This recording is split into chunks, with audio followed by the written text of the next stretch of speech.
So this is the left and right hand before using the Osho whitening cream.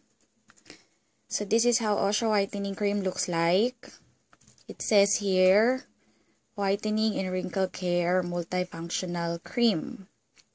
So let's see how effective it is upon the first application. Pakibuksan. Okay. So this is how it looks like. Inside, the consistency is like this. It's not so thick product. And you just need a small amount, like a pea size, to lighten a portion of your skin or any parts of the body you wish to lighten up. Pakilagay na ng konti lang. So, pakita natin. Actually, may spatula siya, pero hindi ko makita. So, this is how you apply it. Then, as you can see, parang shiny pa siya kasi hindi pa tuyo upon application. So, you need to apply like this and massage for about few seconds until it dries up.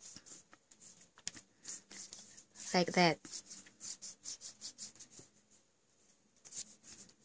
Okay. So, while you're still massaging the product onto the skin, then, as you can see, it dries up a bit. And now, the comparison is like this.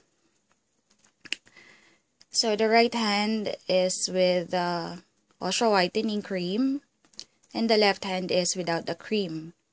So, you can clearly see that there is a big difference between the two. And it is just the first application. So, this is how the Osho whitening cream works.